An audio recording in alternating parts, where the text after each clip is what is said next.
At Vanguard, we know that this is more than just a retirement plan.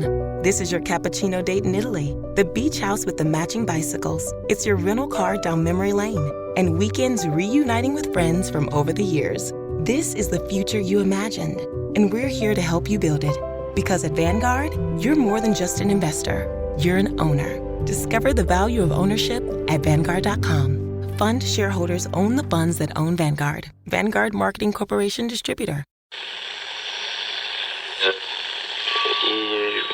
Empire.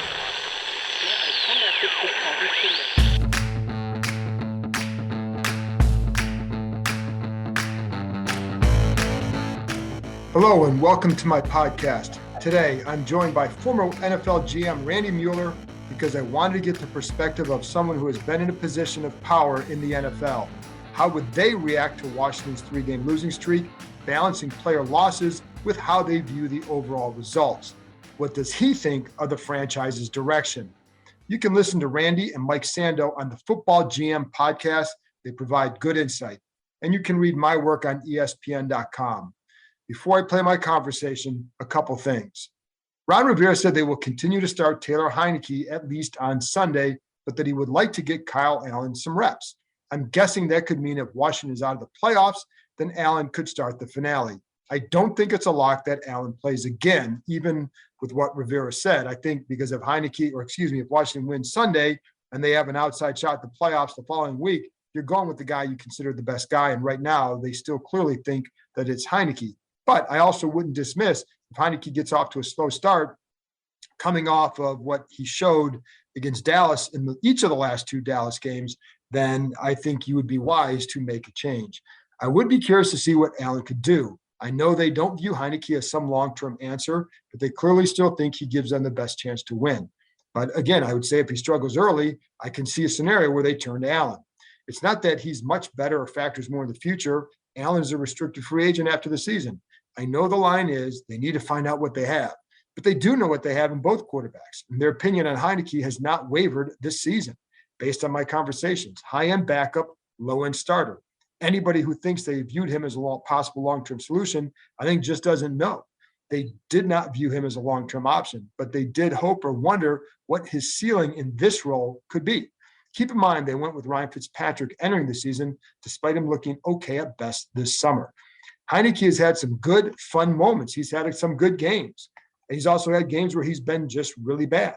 They have been scouting college quarterbacks hard for a while for a reason.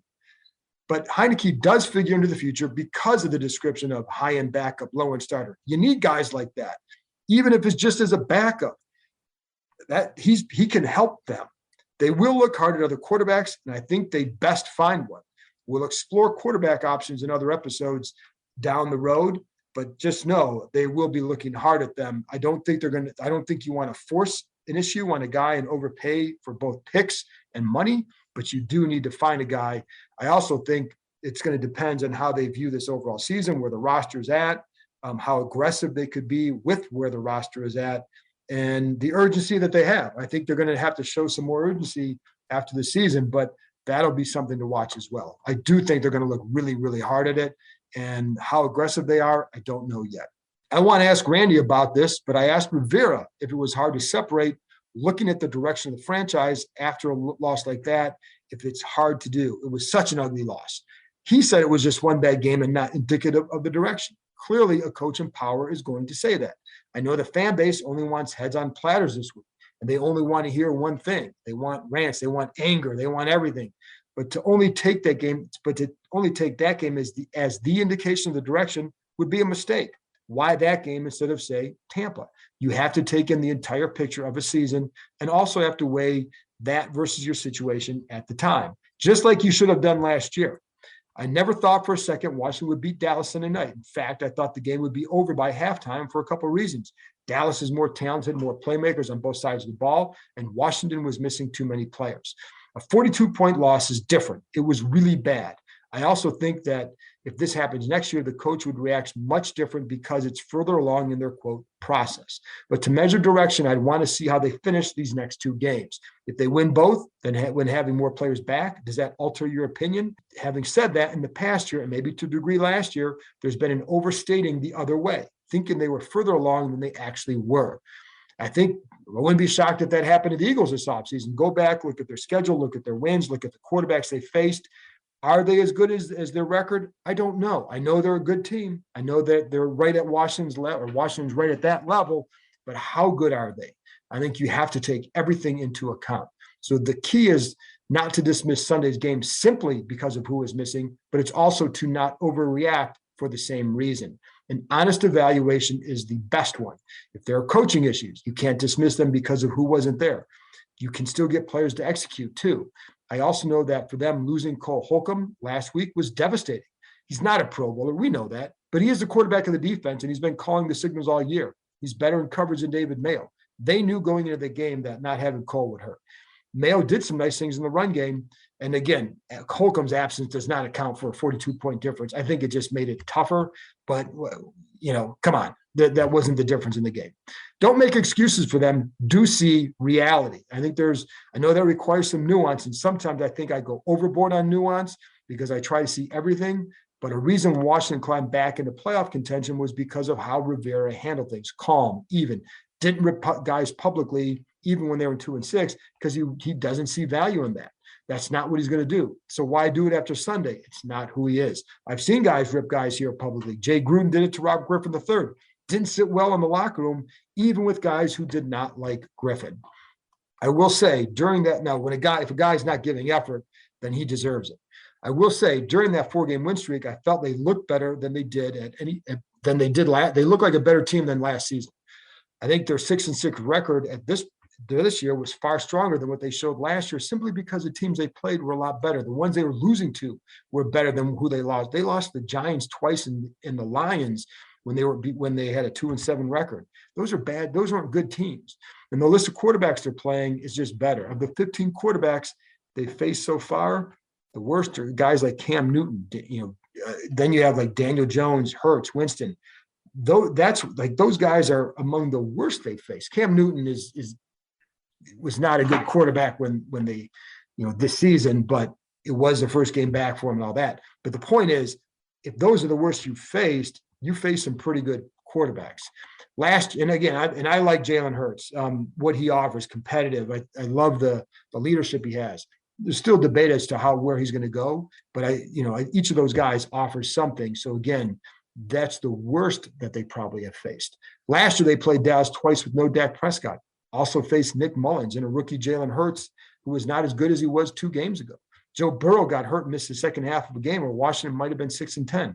Hurts was benched in the second half, the game where he wasn't great, but if he stays in there, maybe Washington loses that game and there's, again, 6-10. So I thought they were far more tested this year. Then the wheels fell off. Was it just because the injuries and COVID, or were there other issues? You can't ignore any of it. It's great to say next man up. We've never seen a situation like this. Next man up applies to a guy here and there, not to signing a quarterback who's going to start for you 4 days later. But that's the position that could have made the difference in this whole situation. Does that mean you excuse it all? No, of course not. If there's a guy you consider a top backup, he has to be ready to help. If not, that's a problem. If there are 3 guys off practice squad who are Band-Aids, how can you knock how those guys play? Yes, you want them to be ready, but there is a difference in talent. If it's the front 4 not doing its job, big problem. If some guys on the O-line not doing the job, if Sam Cosmi's not coming along, if Eric Flowers making mistakes, big problem. The real disappointing part of this season has been the lack of, this is where we're going to get into the difference in the Dallas game. There's been the lack of contributions from the high-end offseason acquisitions. Samuel, Fitzpatrick, Jamin Davis, De'Ami Brown, William Jackson. At least Jackson and Davis have played, and at least with Davis, you can say, well, he's a rookie who was miscast early on as middle linebacker. He has length, speed, athleticism. I'll give him a minute to develop. Not everybody comes out right away and does anything, especially at that position. Micah Parsons notwithstanding, he's different. That's why this group, as a front office, must have a better offseason in 2022. If you want fans to have confidence, that is, in your direction. Can you acquire the right top end players? They did a good job with some of the lesser ones last year, notably DeAndre Carter, Charles Leno. If you're going to let a guy like Kyle Smith leave the front office, that's fine. Everybody's replaceable. I thought he was a smart guy. Everybody's replaceable. But then you have to make sure that the new front office produces. Samuel was an injury situation, but there will be big pressure on him to produce next year. And this fan base wants to trust that if you're going to go out and get a quarterback this offseason, they want to know that this front office they can trust to get the right guy, that you're making the right call. More so than the 3-game losing streak, which whether you like to hear it or not, was due in part to player absences. I think they could have beaten the Eagles. I do think they still get swept by Dallas, so maybe they'd be 7-8 right now. So more so than that, I think the talent acquisition is more worrisome, not because they can't do it, but they have to prove that they can make it work here. And until they do, there's going to be skepticism. If Washington wins, and rightfully so, you've got to do it. If Washington wins its next 2 games to finish 8-9, then that's 1 or 2 more games off from where I thought their ceiling was, with a tougher schedule than last year. I actually thought at best they could win 10 games. But there were times when I'd look at the schedule before the season, I'd go through it and wonder, how did they even get to 8? If you told me before the season they're going to have no Fitzpatrick, Chase Young for half a season, Samuel does nothing, Sweat misses 6, 7 games, whatever it was, De'Ami Brown does nothing, Jamin Davis doesn't make any big plays, Logan Thomas and J.D. McKissick miss at least half a year or around half a year, I'd say, what do you think? 5 wins, 6 wins, maybe? I think the games that have really bothered them were the Saints and Denver games. They needed to win at least one of those. And my understanding is that Rivera was really pissed off after the Saints game, more so than other games, because he knew the opportunity was there and they blew it. And they blew it because of some couple really bad plays. That game was terrible. Sunday night, last week was brutal for them, playing on a Tuesday, guys in and out. Tragic accident involving DeShazer Everett and the death of Olivia Peters. Jamin Davis was at the scene. What happened Sunday night in some ways became inevitable. Yes, it sucked, and yes, it's been like this a long time. And yes, I get that's where the frustration emanates for fans. And for that, I'm just going to say, I get it. I hear you all the time. And I can't tell you it's going to work out in the end. I'm not going to give you false hope. What I'm also not going to do is what I try not to do is overreact. And sometimes maybe you need me to do that. It's just not, it's hard for me to do that sometimes, especially because I want to take in the overall picture. I know I'm not going to overreact to what happened Sunday.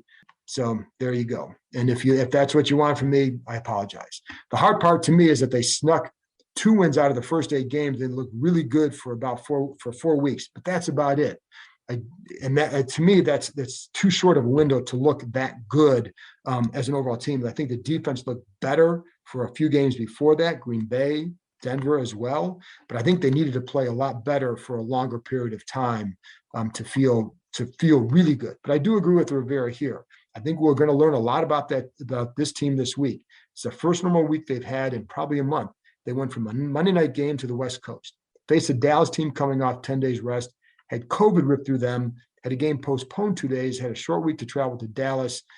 I think if they don't give a really good showing on Sunday, you should be more upset than after what happened in Dallas, or just let it add to your frustration. That's it for me. After this break, I'll be back with former NFL GM Randy Mueller. This episode is brought to you by HP Plus. In a world full of smart devices, shouldn't your printer be smart too? It is with HP Plus. These printers know when they're running low, so you always get the ink you need delivered right when you need it. Plus, you save up to 50% on ink, so you can print whatever you want, as much as you want, anytime you want. Huh, that is pretty smart. Get 6 free months of instant ink when you choose HP Plus. Conditions apply. Visit hp.com/smart for details. This episode is brought to you by FanDuel. Football is back, and the best bet you can make is downloading the FanDuel Sportsbook app. It doesn't matter if you're new to gambling or an old pro, FanDuel has something for everyone. And as an official sports betting partner of the NFL, you know your bets are safe. There's also never been a better time to use FanDuel, because right now, you'll get up to $1,000 back if your first bet doesn't win. You can even turn a small wager into a big payday with a same-game parlay bet. Just sign up with the promo code Spotify to place your first bet risk-free on FanDuel Sportsbook. Download FanDuel today. 21 plus and present in New Jersey. First online real money wager only. Refund issued as non-withdrawable site credit that expires in 14 days. Restrictions apply. See terms at sportsbook.fanduel.com. Gambling problem? Call 1-800-GAMBLER. Welcome back. Now here's my conversation with former NFL GM Randy Mueller. Well, Randy, before we get going, I do want to give you a chance, and I mentioned your podcast already for people to listen to, but give people a little bit of a taste of what they tune into the Football GM podcast, what they get. Well, it's actually very similar to what we'll talk about on this podcast. We will talk about things from the GM angle, really. I kind of sometimes see things a little different, having built teams my whole adult life. So I might see something that the normal fan doesn't see, and a different perspective. That's all. I know most of the combatants, most of the guys that are in the ring now. So it kind of you might derail to a story or two here or there, but it's been a good time. Mike Sando, obviously the national guy for the Athletic. It's been awesome. So I've enjoyed it. So how would you, looking at Washington, how would you assess, because this is year 2 of Ron Rivera's regime. Yeah. How would you assess where they're at right now? Like, what would be the key things you'd look at? Because we're going to look at results. We're going to look at their 6-9. They're coming off a 42-point loss to Dallas, et cetera, et cetera. How would you assess a situation? What would be the things you're looking at? Well, that part of it's not good. That's for sure. There's really no way to sugarcoat a loss like that. And the fact that it was to your, hated rivals even makes it worse. I think when Ron got there, I would say this, and everybody's cognizant of where the Washington football team was when he got there. I think the culture is obviously a giant issue. Him and his crew have tried to do what they can to stem that tide. But at some point, you've got to make it happen on the field without a doubt. And I think the results of that in my opinion, a sub-average conference, a sub-average division, I should say. The Giants haven't been up to speed. The Eagles have wandered a little bit last year. They're better this year, but it's been there for progress to be made. That's for sure. And I guess we just haven't seen a lot of consistency on the field. And really, it relates to two things, in my opinion: the inconsistency of the defense, which they've probably underachieved the last couple of years. Yeah. I don't think that's a secret to anybody. I mean, they've got some good players. They just haven't played good all the time, if that makes any sense. And then what they do at quarterback, that's just been, I'm probably a little not as pro Heineke as some there would be. I think the inadequacies that he may have kind of reared its head this year. And they probably are going to be in the quarterback market again. So I think that's where they've got to start. And that and the perimeter play, a consistency of it, are the things that make things happen. I think offensive line wise, they've got the makings of a good group, but they've got to find a way to score points, and they've got to find a way to get off the field on third downs. And they're definitely going to be in the market for a quarterback. I know that for sure. And I think they've understood who Heineke is based on my conversation with them. The hard part is finding that guy. Yeah. And that's, I'm going to spend a lot of time on this in the offseason, but for right now, like, how do you go? Because we see what's in the draft, and is it a deep draft or not? Who's going to be available? How aggressive would you be if you're them going after a guy this offseason? Well, I think they've got to upgrade the position without a doubt. And I don't know that they're going to find answers in the draft. For whatever it's worth for me, I see one guy there that I'd be interested in, and that's the Pittsburgh kid, Kenny Pickett. Mm-hmm. Other than that, I think you're looking at projects and 6-foot tall guys, and the criteria just isn't what NFL teams want right now. So I don't think we can manufacture quarterbacks in the draft just because we have a need. I see that happen a lot of places. I see, the GMs on social media and everywhere else, just draft a quarterback, draft a quarterback. Well, okay. It's just easier said than done. The supply and demand are two totally different things. And you're right. Until you can find a better option, you can't move really off of what you have. So I do think they're going to be aggressive. I think they were aggressive last year. They just didn't get what they wanted to get done. So yeah, I think that's going to carry into this year. And I think they've got to be in the middle of every quarterback deal that's out there, whether it's Russell Wilson, whether it's, Deshaun Watson per se. I mean, they got to be in the middle of every deal, right? And I don't know that they're going to find an answer at the end of the day, but they have no chance if they're not in the middle of all these deals. What are your thoughts on Derek Carr? You a big fan?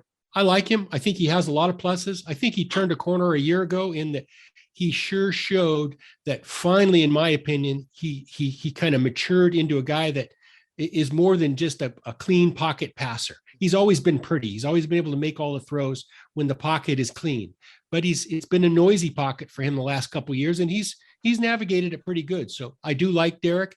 I think that's a great choice in that he may have to move on for himself to improve as well. Right. So, I think there may be two ends that are positive if change happens there. And that's when I think that's a guy that might be available, that might fit what they need to do, because some of those other guys may be tough. I mean, whether or not whether it's Watson, if they go after him or not, Rodgers, would they even want to come here? Don't know. Right. I think there's some other obstacles there. Carr might be a little bit easier. What do you think let's go back to the last couple of games. They've lost 3 in a row. They've had a lot of players who have been hurt and out. They've had guys on the COVID list. When you're assessing a situation like, and this is a unique situation because all the stuff with COVID, but when you assess it, how much do you look at okay, look at all these guys are out versus you got to play better?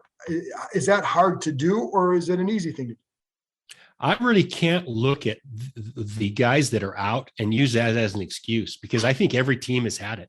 I think GMs nowadays, and here's where they're a little bit behind the 8 ball in that we know Ron controls all the personnel stuff there as well. Right. But good GMs have been able to earn their pay this season because they've built teams that are not only 53, they've built teams that are 75, in some cases 80. We saw the Saints the other night on their 8th offensive lineman and their 4th quarterback. So I think in this day and age, and again, I don't know how much of that Ron, passes off to the other guys in the office, but this year more than any before is a reflection of depth. And if you can evaluate talent and find traits that others don't see to give yourself a chance on days when you lose 10 guys to COVID. So I do think that is an issue this year. I think they have to play better, but I think they've got to build a better and deeper team as well that fits what they want to do. And that's why I definitely agree with that, because my thing, even more so than what happened Sunday, it's the lack of contributions from some high-end offseason acquisitions. I think that's hurt them more. And that's where you say, well, do they have the guys in place who can then go get the talent that you need to eventually be going in that right direction? So, Marty Hurney's a guy there's basically, I know Martin Mayhew has a title, but I think Marty Hurney has the power there. What were your thoughts on him as a GM when he was in Carolina? Well, yeah, I think Marty came up in a different side of the building. I mean, he didn't really come up in the scouting end. He came up in the PR side, and I love Marty. He's a great guy. I don't know that he's a talent evaluator per se. Martin had a little more of a talent evaluator background. Him, with his ties to Washington, I think makes it a good fit. But at the end of the day, you've got to evaluate and you've got to acquire and you've got to find ways to build your team. And whosever job it is, they got to do better than the next team. That's the bottom line. They got to beat the Giants at talent evaluation. They got to beat the Cowboys, who I think have the best roster on paper in the league. They have acquired more talent in Dallas than any team in the league. And they're starting to play like that now. So that's the competition. Again, the dynamics of how they're set up internally matter.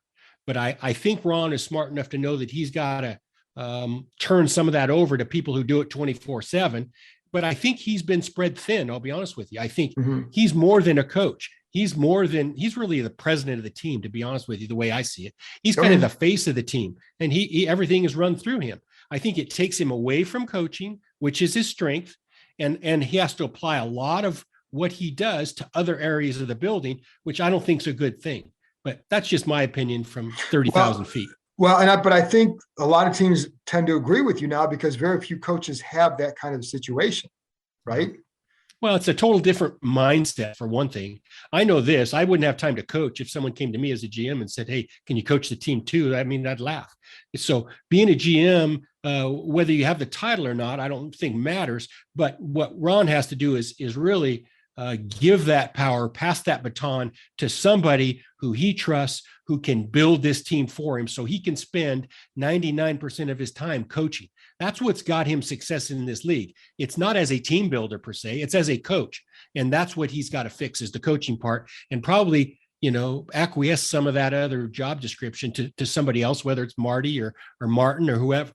And that's where I guess why I think he did more of that last offseason. I'll see if he does more of it this offseason or even during the season, because you're right, it does take guys away. And even though he doesn't call plays on either side of the ball, it still can distract you from what's going on over here. Well, if he's not involved in the defense a lot, John, I'd be ticked because that's where his expertise is running and calling that defense. Yeah. If he's not in there 24/7, I think you're doing the team a disservice because that's where his strengths are. And we all know about the man and the leadership and the leader of men that he is. But for the most part, his success has been derived from being a defensive coach who's really good at that. And so that's where I would want him if I were up top looking down, that's for sure. What are your thoughts on, because Jack Del Rio's been that guy. What are your thoughts on him? Have you liked his defenses in the past? I think Jack has been solid throughout his career. What he does there, I don't know. But again, I think that's one that a team of experts, obviously two of them are smarter than one. None of us are, smarter than everybody. So I like the idea that they have a background, but I don't like the idea if Ron's not involved every day. Right. I hear this coming from places like the Jets where Robert Saleh says, I trust my defensive coaches. I don't want to be in the middle of it. Well, I got news for you. I want you in the middle of it. Right. That's where you should be. And that's where I think Ron probably has to get more involved. I think it's not like the defense is playing great. So let's do what we can. Ron has been, I was with him for years in San Diego, the Chargers. Right. And so I know his strengths, or at least I think I do, is using the personnel that we have and devising a defense that works for them. That's what he does best. I would sure hope he's doing that on a daily basis. Yeah. And I mean, I think, listen, the defense had a stretch this year where I thought they played pretty well, but not consistently enough. And I think like early on, they had to play a lot better than they did, and they didn't. They were 2-6 for a reason. And part of that reason was because the defense didn't play well. And then they started playing better. And then whether it's because of injuries or other factors, they haven't played well the last 2 weeks in particular. Right. So that's been a problem. So how did you Chase Young, Montez Sweat, did you get a chance to see them much earlier this year? Yeah, I've watched them on tape. I think they're both really good players. Again, I don't think they play good all the time. Chase Young is a prime example. I mean, there's no more talented guy at his position in the league.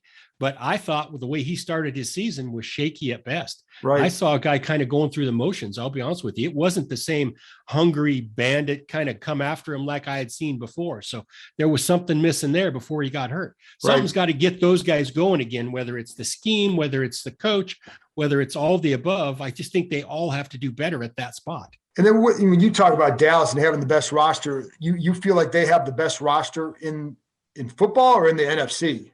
I think they have the most talented team in the league on paper. I really do. I see 5 receivers. I see 2 backs. I see 7 or 8 offensive linemen. They even found a backup quarterback in Cooper Rush that's better than most backups in the league. So, and we know what they've done on defense now with Dan Quinn. So I think they are talented. They hit on all of their picks. Will McClay is an unsung hero in that hierarchy. And I think he's done a great job.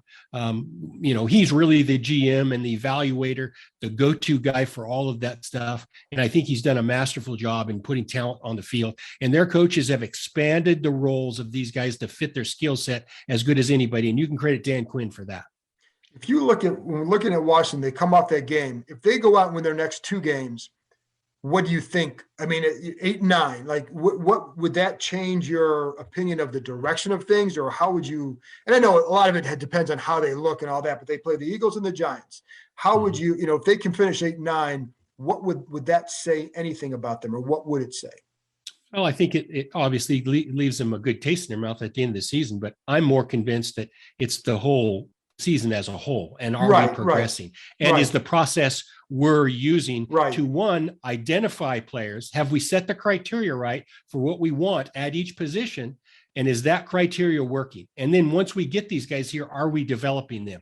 Let's forget the record for per se. Right. Let's decide, let's figure out if what we're doing is working. And it can be measured in a lot of ways in their instance, besides the wins and losses. I really believe that. And again, I know it's a production league and wins matter more than anything, but I think in their case, they've got to find a way to hone in on the process, the criteria, and the team building part of it, because right now I don't think they're good enough. They're just not. They don't have enough parts. And so the ideal is to maximize those parts with what we're doing scheme wise. And that's where I would spend my offseason. So if you're looking at the roster too, then are you looking at Dallas and saying, hey, if you're Washington, hey, we've got to get this, get these guys to play to beat that team because they're the team to beat. How much do you look at what Dallas has when you're looking at Washington assessing what it needs to do in the offseason? Well, I think you definitely have to win the games in your own division for sure. I think you got to look at Philly too, because Philly has some strength up front on both sides of the ball where they're winning the battle by controlling the line of scrimmage. And, I don't know that Washington can do that right now. So I think they have plenty of measuring sticks in their own division. Set the Giants aside, they have their own set of problems, but you've got to beat those guys before you get to move ahead. That's for sure. That's 4 games a year. And you got to be respectable in those games. That's why the Eagles game matters. Obviously they're going somewhere this year in all likelihood and going to get into the playoffs. So we'll see. You like Jalen Hurts as a quarterback? I like Jalen Hurts. I'll tell you why I like him. I've watched him at Alabama. I've watched him at Oklahoma. I've watched him many games now at Philly, and every step of the way, John, he's gotten better. That's what I like about him. This kid has really grown. Obviously, he's thick-skinned because he can take tough coaching. I heard Nick Sirianni say that last week. Well, we figured out that he's takes tough coaching. I got news for you. Anybody that's played for or worked with Nick Saban has thick skin. I lived it for 2 years, and it made me much better. So even his experiences at Alabama, I think, made Hurts better. So I think he's earned a spot, at least to be looked at another year in their case. And I think Nick has done a great job of molding the right offensive scheme that this kid can run. So I think that's to be credited as well. If you're looking at quarterbacks, what are the things that you're going to look for first and foremost when trying, make sure this is the right guy to bring in? Well, I think there's a couple things that if you don't have them, you're fatally flawed. One is you eventually got to win from the pocket. You have got to play. You've got to make the throws from the pocket and process information from, like we mentioned earlier, not necessarily a clean pocket. You've got to exist in a dirty pocket in the NFL. And it's okay. It's not for everybody. But if it's not for you, you're going to have to devise things like Cleveland's doing, or even like they're doing in Arizona a little bit, where you're getting guys out on the perimeter. Here's the problem with getting guys out on the perimeter because they're not pocket passers.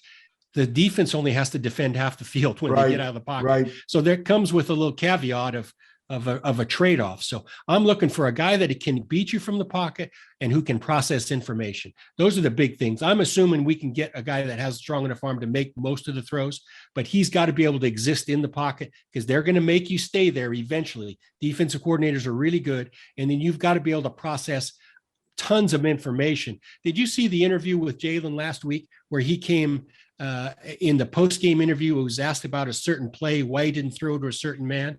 And his explanation of it is a great example of quarterbacks having to process the play in this league. It was not a simple answer. It was a convoluted, complex answer, but that's every down in the NFL for a quarterback. The amount of information they have to take in and spit out in mere seconds, it doesn't get enough play by media, by fans, by anybody. It's a hard thing. That's why they make $50 million a year. That's right. And again, I keep going back to a guy like Derek Carr because I think he's going to possibly be available, and he possibly might be in their wheelhouse. Do you think he has those kind of traits? I do. I think he's grown. I think he's tougher now. I think before, again, the pretty boy image. I think that was who he was. I think he's grown up. And now he can get hit in the mouth and get up and get in the huddle again. I do think he's an NFL player and an NFL guy that can get you not only into the playoffs, but get you the whole way. The tricky part about that is you say he might be available, but we don't even know who's going to be their GM and their head coach. So that decision has got to be made by their people at some point. So, and the other thing is when you're looking at him, how do you weigh? Because, for some guys you may have to trade and then pay them. But you also have guys you want to pay, and obviously everybody wants that rookie contract for the quarterback. So how do you weigh all that when you're factoring how much to give up for a guy because you have to pay him as well? Well, it's hard because you've got to assess your whole roster. I think the Washington football team has more needs than just a quarterback. Right. So they've got to find a way to pay some other guys too. The good thing for them is they got $61 million available under the projected cap in 22. So they have some money to spend. So they're going to have to find a way to do it. They're going to have to give up one, compensation to get a guy like that. And then two, you're right. They're going to have to pay him. And that's probably going to come at the tune of 40+ million a year. So that's, hopefully you have cash. So that equates to lowering cap dollars those first 2 or 3 years at least. So that's your hope. Just a couple more things, but what would you look at if you say they have some other needs? What, from your perspective, besides quarterback, because we know that, but what needs would you say that they've got to get this filled if they want to take that next step?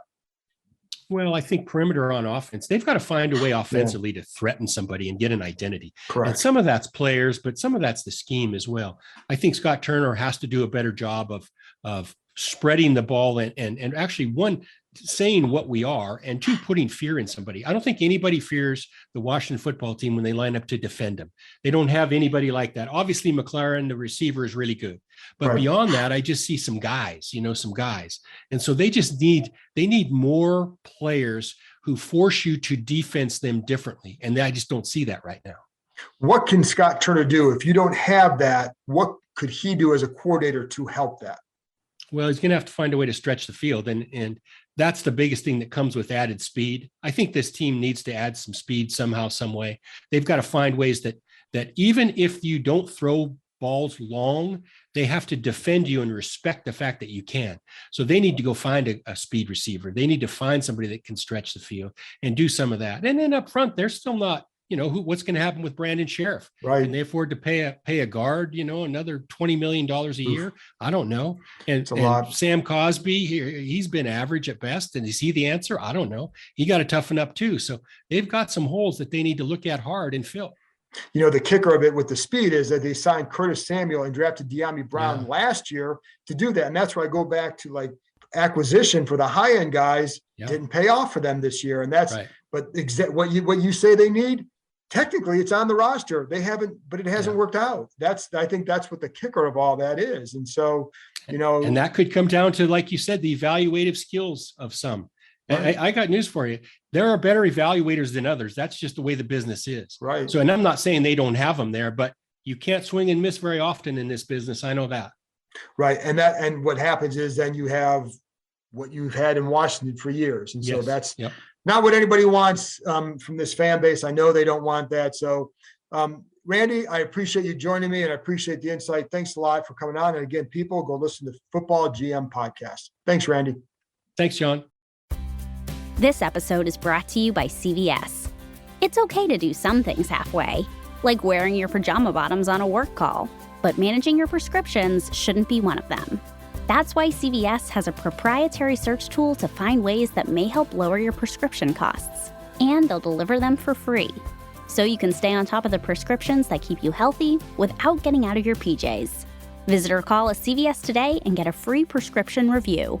Savings vary. Not all patients eligible for savings. Delivery restrictions apply. Visit cvs.com for details.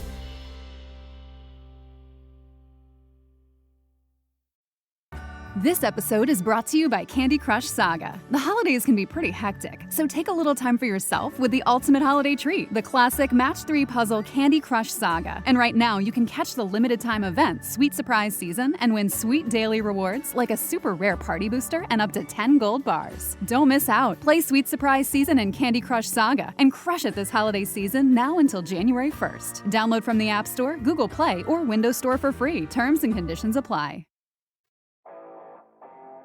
That's it for this episode. Thanks to Randy for joining me, and thank you, as always, for listening. I'll be back with another episode Thursday night. Talk to you next time.